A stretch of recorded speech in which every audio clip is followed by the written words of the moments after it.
I am Kevin Cabrera, Library Clerk with the Santa Ana Public Library. I'm with Alison Young to conduct an oral history for the Santa Ana Community Oral History Program. It is Tuesday, January 8th, 2013. It is approximately 6:48 p.m. Can you please state your full name, please? Alison Gail Young. And Alison, what is your date of birth?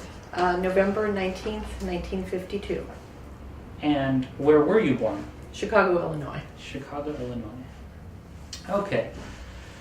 So today we're with you because you are representing a specific society. What is the name of this society? It's the Santa Ana Historical Preservation Society. And what is your role within the Santa Ana Historic Preservation Society? I'm the president of the society. Alison, how long have you been served as the president? I've been president for, I have to look at my notes because I'm bad with years, 15 years. 15 years. Yeah, it'll be going on 16 now. And I was with the board for 3 more years than that. So you were previously involved with the society before you became president? Right. Okay. Alison, how did you get started within the society?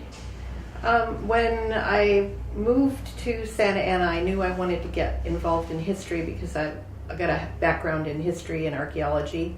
And I remember coming to the house. I had just had my daughter, and we just moved to Santa Ana. I came in here, and there were only a few people in the house. It was very quiet, but they took me on a tour all around and gave me a pamphlet about becoming a member.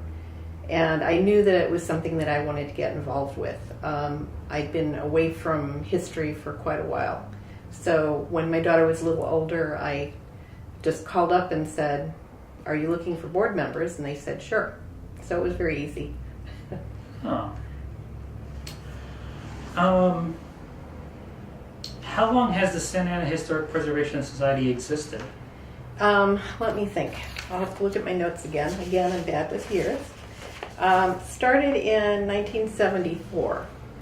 But the group started prior to that. That was the founding of the society itself. A few years prior to that, Adeline Walker, who was the woman who started the society, is the one who saved this house from being demolished. Mm-hmm. It was going to be torn down because they were widening. Civic Center Drive was being put in, and they were going to tear it down. And she is the person who made sure the house was saved. She raised money. She bugged the city council. She borrowed people. She got volunteers together, and they actually had the house moved here, relocated here from a couple of blocks away, and were able to get volunteers to set it up, restore it, get rid of all the modifications that had been done. They had layers and layers of paint on the inside and the outside. So with a group of volunteers, she was able to save the house, and that was the beginning of the society. And can you remember what year that was when the house was moved? It was probably around 1972 or 3. Yeah, I'm not positive on the year. That was before my time. Now you mentioned that the house that we're in is the house that was being saved. What house are we in? This is the Dr. Willella Howe Waffle House. Dr. Willella was a physician in early Santa Ana, and the house was built for her and her husband. They had it custom designed and built for them. They were both physicians, and the historical significance is obviously that it's one of the few remaining Grand Victorians in downtown area, and the fact that Dr. Willella was a female physician at the time, which was very rare. We believe she was the second female physician in Orange County, so there's significance there. And we felt, and well, I feel today, like Adeline Walker did when she saved the house, that means a lot to the community to have a representation of what it was like in early Santa Ana and some significant people. Mm-hmm. Now you mentioned that the house was actually moved to its current location. Where's the original location of this house? It's a couple of blocks east of here, down Civic Center, behind where the Burger King is now, and across from the Episcopal Church of the Messiah. So it was not moved very far, but it was a big undertaking because it's a pretty large house. I'm sure. Do you know the square footage of this house? No, not off the top of my head. Can you describe the inside of this house? Or describe the house in itself? Sure. It has a big front porch, a big entryway. There are two parlors, a formal parlor and a second parlor, which was typical of the Victorian era. One was for formal occasions and one was more an at-home parlor. Going back further into the house, because both of the doctors were practicing out of the house here, they actually had a medical exam room and an office. And then later on, a waiting room was built on the back. There's a small restroom in the back, which was original to the remodel when they added on the extension for the waiting room. Originally, the side door that opens off of Civic Center was a small porch, and there's a speaking tube in the wall there where people could go up to the porch and call the doctor if she didn't have office hours. It leads up to her bedroom on the second floor, and it works really well. Oh, wow. We have people, especially the kids love that, try it out. And now it's enclosed because they enclosed that area, so it's on the interior of the house, but previously it was on the outside. There is a very small kitchen with a back stairway leading up to the second floor, the servant's stairway. And the doctor had a distant relative of hers, Miss Julia, she was called, who lived with her and took care of all the cooking and cleaning and took care of the house. She had a small bedroom upstairs in the very back of the house. And I guess that was pretty common in the time. If a woman was unmarried and was older, she could live with family members and help out that way. The kitchen has a fairly large porch next to it. There's a small pass-through between the kitchen and the dining room. There's a china closet there. We have a great collection of china. We've gotten a lot of donations over the years. And then a large dining room. And we actually use the dining room these days for our board meetings. Beyond the dining room was originally an exterior porch, and it was enclosed, we think about 1900, about the same time the waiting room was added on the back of the house. And that porch is used today as our office and gift shop. The doctor used it for reading. She had bookshelves built in there so she could relax in privacy of an office there. Going upstairs then, there's a beautiful carved wood stairway, a beautiful newel post, and some original stained glass on the stairway with the red, which was a very expensive item at the time to have a red glass put in it, and that's original. I believe it had been painted over, luckily, so it wasn't broken or torn out. At the top, there's a nice landing, and there's a bedroom on the north, let's see, it would be the northwest corner of the house on the second floor. We call it the wisteria bedroom because we put wisteria pattern wallpaper in it. And that was one of the bedrooms for one of her daughters. She had two daughters, Lulu and Ethel. And it's got a beautiful little turret with rose-colored glass panes in it. Very beautiful when the sun hits that. Next to that, on the north side of the house, is the doctor's bedroom with the speaking tube. All the bedrooms have big closets, which is nice. And then Miss Julia's room is beyond that. There's an upstairs bathroom. It's situated right above the kitchen, and there's a vent that leads right above the stove in the kitchen up to the bathroom upstairs, so the warm air from the stove would heat up the bathroom. And then there's a second bedroom on the south side of the house, which has a separate bedroom, separate closet, and all the rooms upstairs we've decorated with fairly period furniture, all donations to the society from different places. And there's also a very narrow stairway going up to the attic. It's got a full attic, and there's actually a little bit of stained glass in the turret on the very top of the roof for the attic. So it's quite a grand house, and we were lucky to be able to save it. Mm-hmm. Now I'm going to regress just a little back to the house being saved. At that point, did the family still own the house, or who did the house belong to? No, when the doctor passed away, the house was sold. Mm-hmm. And there were a couple of owners after that. At one point, we think during the Depression, the house was divided up into a boarding house. So the rooms were divided up for different people to rent. Mm-hmm. So it did not stay with the family.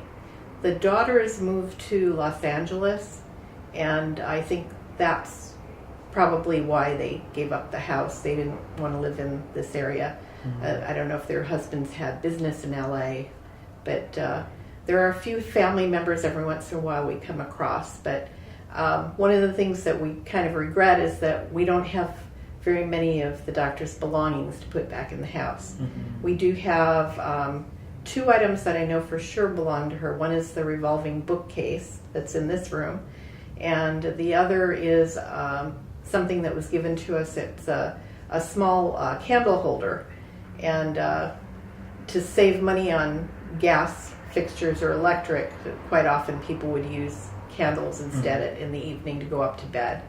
So those are 2 pieces that we have that belong to the doctor. You mentioned, you gave a really good description of the house.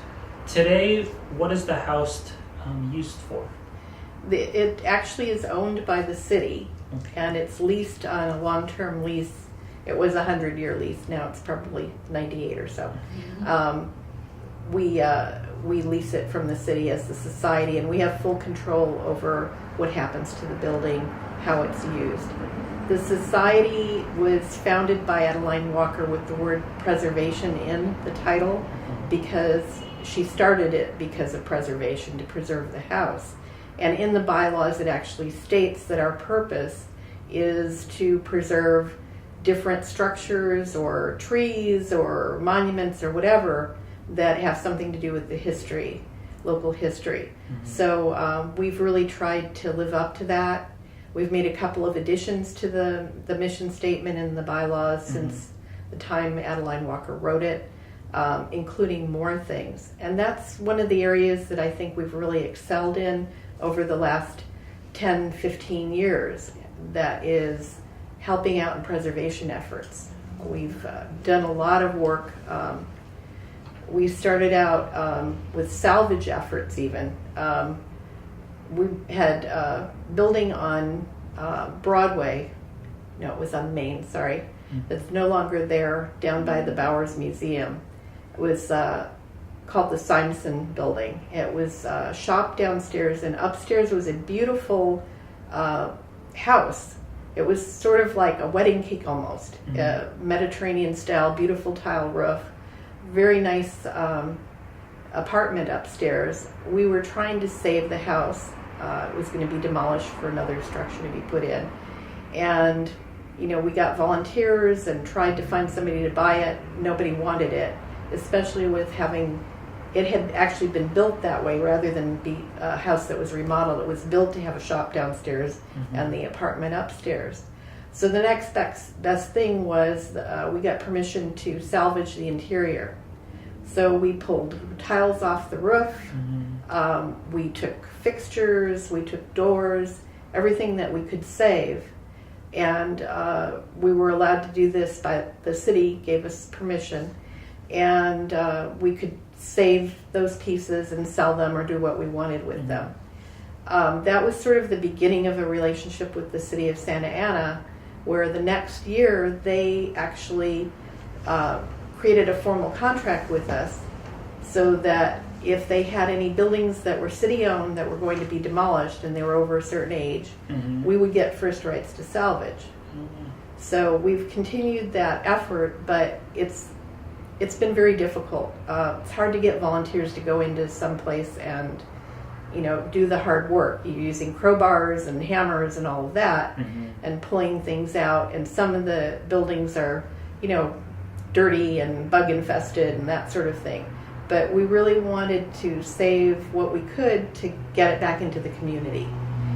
There are a lot of people in Santa Ana or in Orange County in general, who are restoring their own homes. And so rather than buying a reproduction of something, why not use an original? Because a lot of the pieces are beautifully made, crafted, and we could sell it a small amount, get it into somebody's home, and make a little bit of money for the society. So that effort has continued on, but it's also had some problems. A few years back, we were asked to look at a great number of houses that were going to be torn down that had been bought up by the city in the Lacey area. And the Lacey district, we went in with the intention, okay, well, we'll see if we can get volunteers to start salvaging. We went in to inspect the buildings and found that there were so many beautiful little houses that were in decent shape. They might be dirty or have broken glass or whatever, but they would make a beautiful small house for someone. So we pushed back to the city and said, why are you tearing them all down? Because they wanted to build all new in that area. And to make a long story short, we actually had a spin-off group, which I was a part of, called the Friends of Lacey.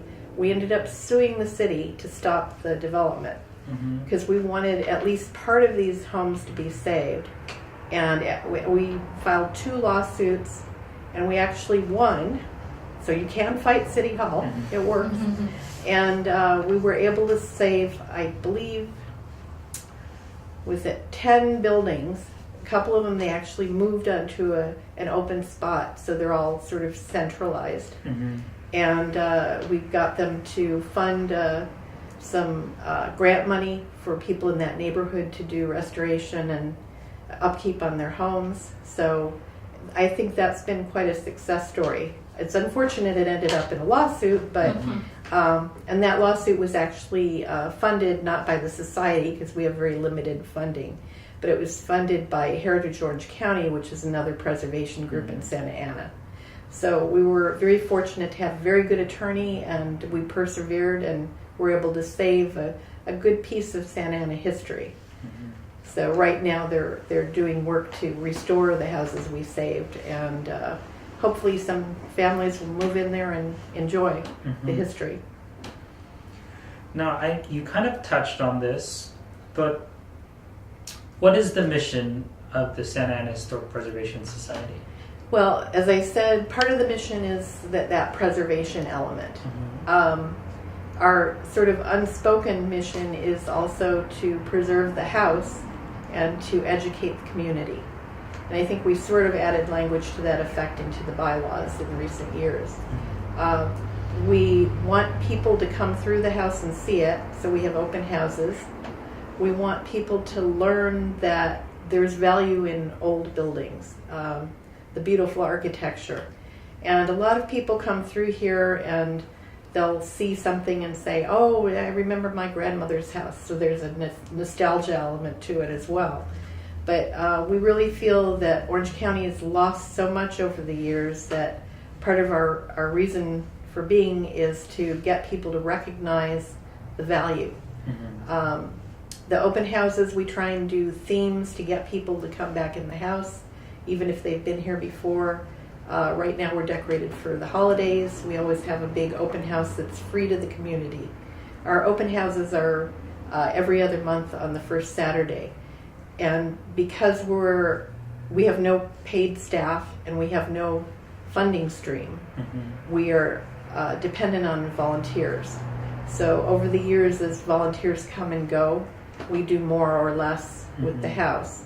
But basically, the preservation's the first thing, but getting the community to share in it is another thing.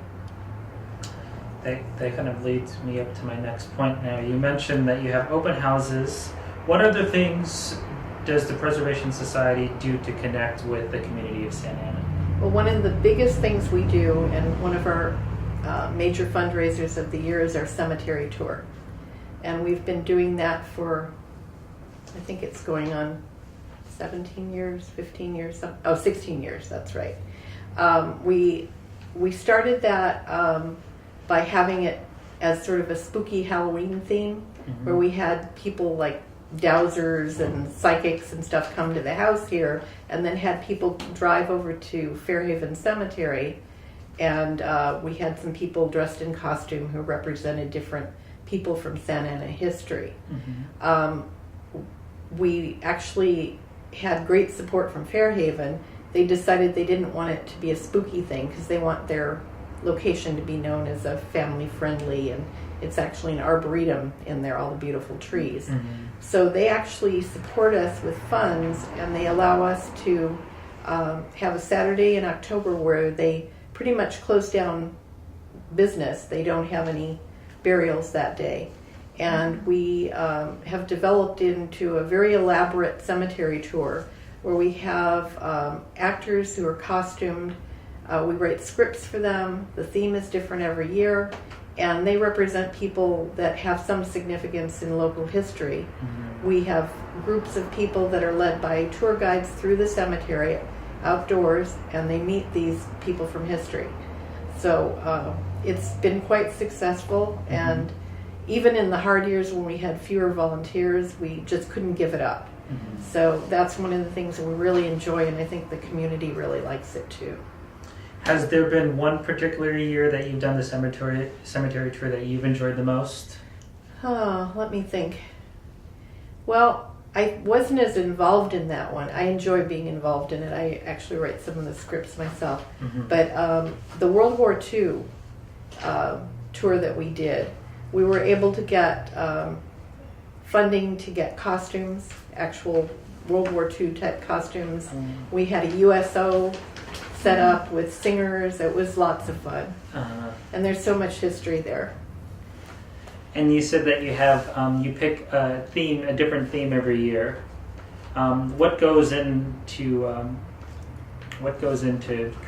picking these different themes? Well, usually we pick a theme right in the middle or after we have the cemetery tour, because we're all up and we've had lots of ideas. We've walked the cemetery, we've looked at grave sites, we've heard about different interesting people buried there.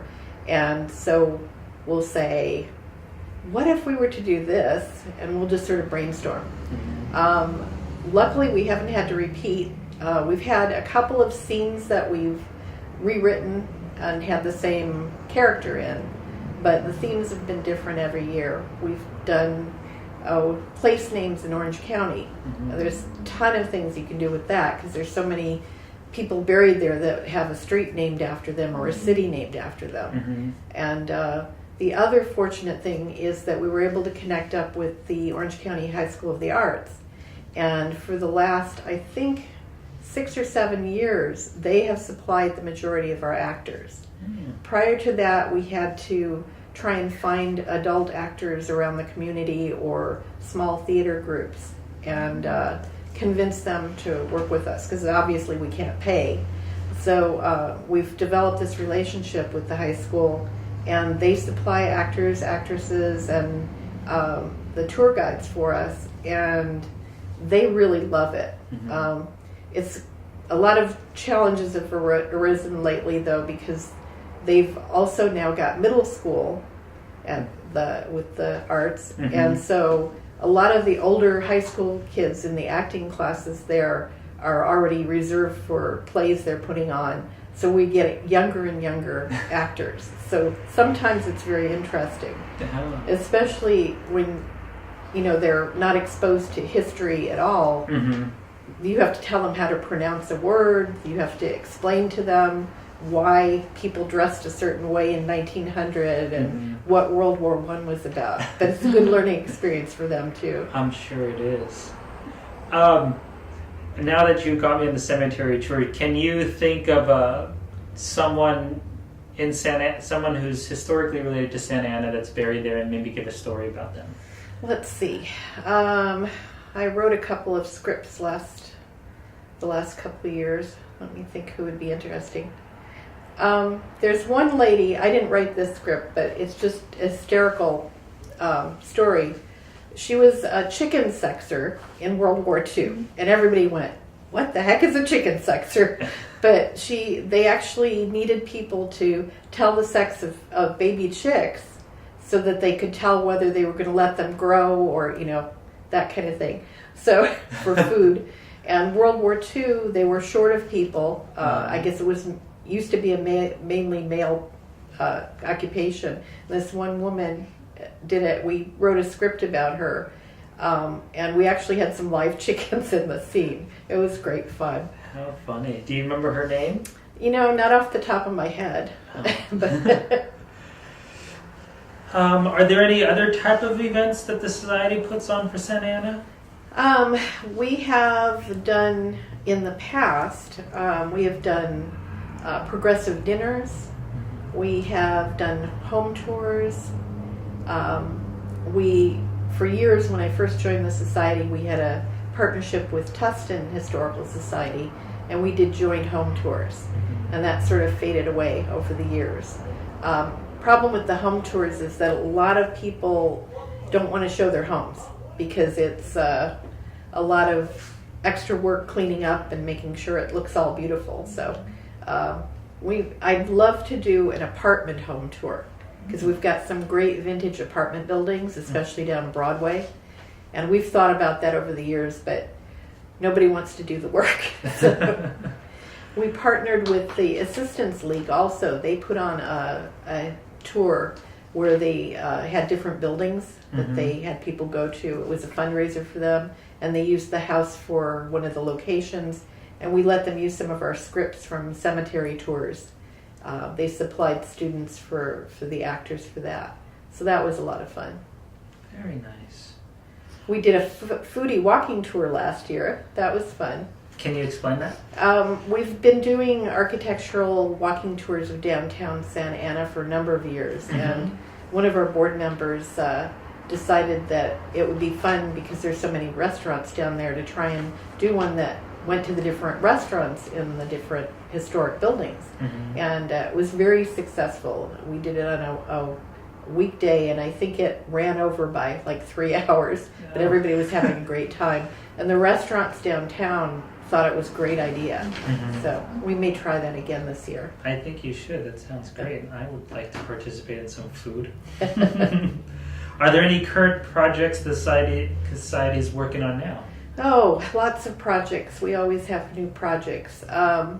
We've sort of developed a partnership with Haunted Orange County. They do tours in Orange and I think in Tustin.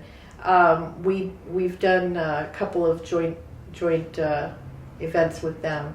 So we're seeing if there's something that we can do with them, perhaps lectures.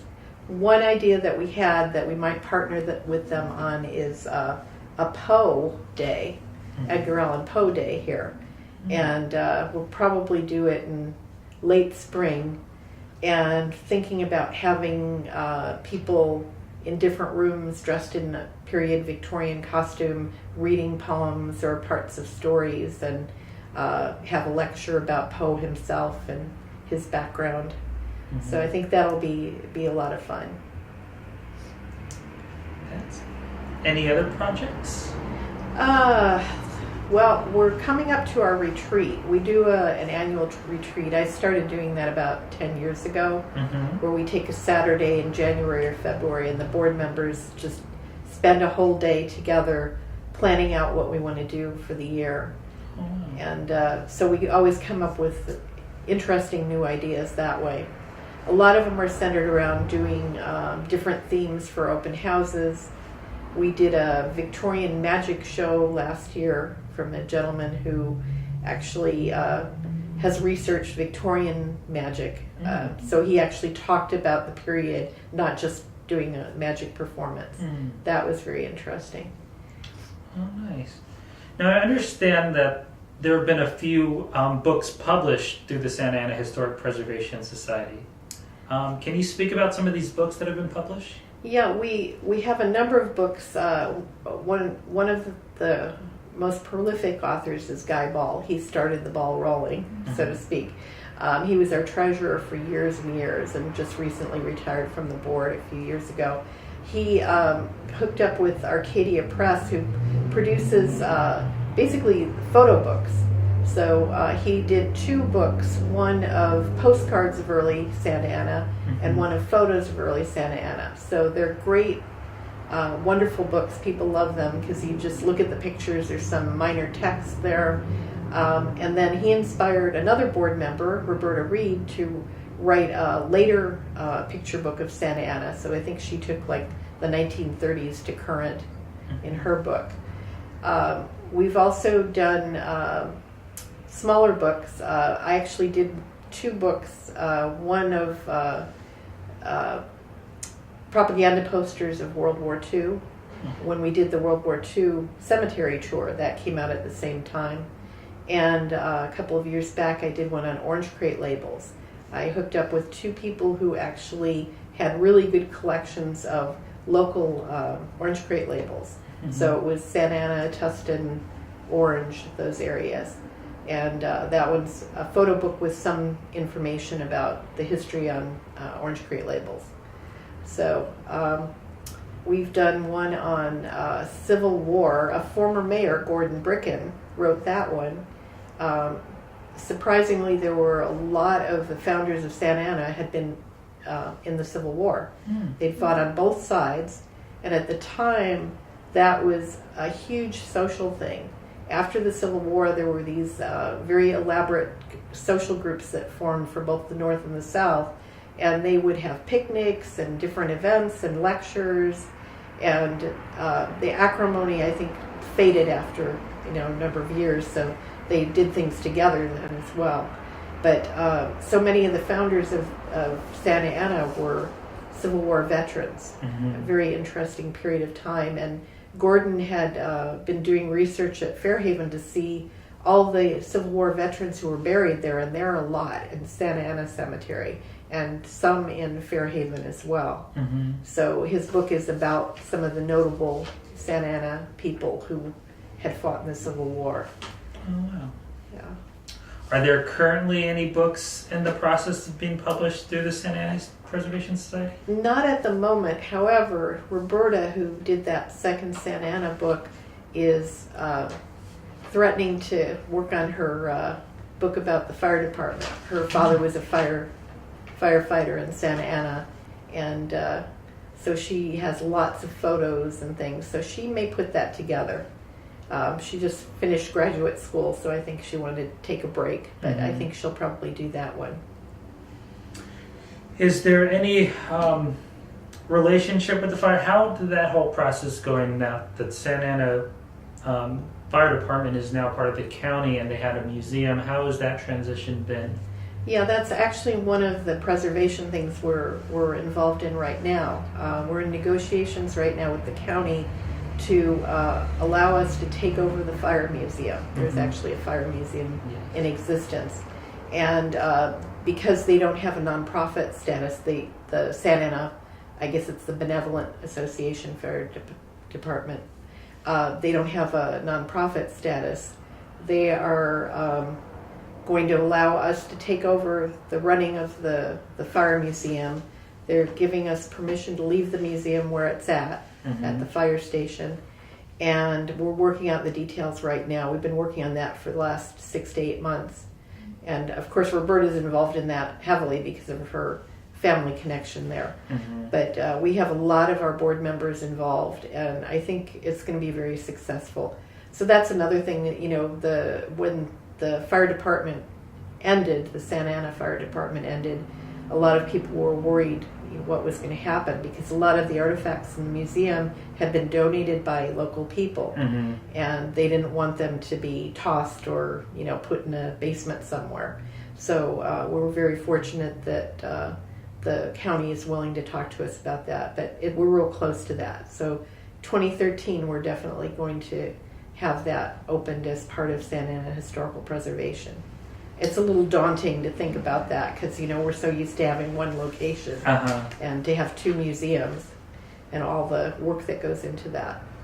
Well, I'm glad to hear that because the fire department it has such a long history with the city of Santa Ana, so I'm glad to hear that. Yeah, we were very sorry to hear that they weren't able to keep it going with all that history.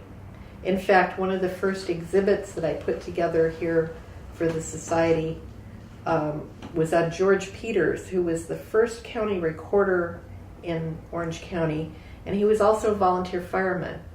And we had been given scrapbooks that he had created of all of his accomplishments. I guess he was quite a guy. But it had great photos of him in his volunteer fireman uniform, and he had a actual fire bell on his house. I guess that was common at the time, that he could ring if there was a fire in his area and call out the volunteers. Now you mentioned that you've had an exhibit here. Have you had other exhibits here at the Waffle House? Yeah, we have a small exhibit area. We call it the Pilati Room. Eveline Pilati, who is a big supporter of the society, we named the room after her a number of years ago. She's now passed away, but she had given us so many things over the years. She and her former husband had a little antique store in Santa Ana for a long time, and when she passed away, she left her collections, a lot of the items, to the society. So we have small things. I've done an exhibit in that room for Santa Ana High School. We've got some wonderful yearbooks from Santa Ana High School from the early 1900s. So we've got like 1918, when the guys were leaving high school to go into World War I, and all the little notes that are in the yearbook about that, and the photos, and then the following year pictures of those who didn't make it back. So really a lot of history here. And a couple of the exhibits we had been invited to put them in the old courthouse across the street. They have some exhibit space, so we had put some there. I did an exhibit on the 1933 earthquake, and that one we had donated some photos of the earthquake that had been snatched up at an estate sale. So that made a fun exhibit. Now, speaking of receiving a lot of these artifacts, I'm sure you know that Jim Sleeper recently passed. Do you know if the Santa Ana Historic Preservation Society will receive anything that he had dealing with Santa Ana history? So far, I have not heard of anything. Some of that may go to Orange County Historical Society, but we haven't been approached on it yet. But we're actually going to put a rose bush in the backyard in his honor, along with the rest of our rose garden, because he was such a fabulous addition to preserving history in Santa Ana. We'll miss him. Yes, we will. Now, if someone was interested in joining the Santa Ana Historic Preservation Society, how would they go about contacting you or just getting involved in general? Well, they can come to one of our open houses and talk to one of the docents. Most of the docents are either board members or regular volunteers. We have a great website, which Guy Ball maintains for us. Easy to remember, santaanahistory.com. And there's some links in there where you can email us. And the other thing we always tell people, we have open board meetings the third Tuesday of every month in the evening, and people are welcome to come join us. They can participate, they just can't vote because they are not board members, but we're always happy to have people come and join in and see what we're doing. Okay. Now, one thing I forgot to ask is, we're in the Howe Waffle House. What year was this house built? Oh, God, I'm bad at years. You had to ask me years. Okay, I should know this. 1889, I think. 1889. Yeah. I am pretty much done with most of my questions. Is there anything in addition that you would like to add that maybe I didn't cover? Like when I was thinking about doing this interview, I went back and looked at lists that we have of the board members over the year and who had been president and who the members were. Some of the records are a little bit sketchy for the early years because they didn't have that list then. But I sort of saw the number of board members coming and going. I think we had a high of like 17 or 18 people on the board at one time and a low of maybe 5. Mm-hmm. So we've had some pretty lean years, and volunteers, it's hard to come by these times, especially with the economy. So because we've never had any paid staff, we can't afford it. Mm-hmm. We rely totally on volunteers. Thought it was interesting that we're now getting the numbers back up. Something's happening. I don't know if we're attracting more people or the open houses have attracted the right people, but our board is larger this year. And we also instituted a group of people we call associate board members. And those are people who, they don't want to be on a board. They don't want that responsibility of being an actual board member. But they maybe do one task a year for us or a repeated task. We have somebody who comes into the house and collects mail and opens mail for us. Somebody who answers phone messages for us. We have somebody who takes care of our website, newsletter editor. Mm-hmm. And these are people that really support us. And that group has gotten quite large. So some of them we recruited from associate board member to board member.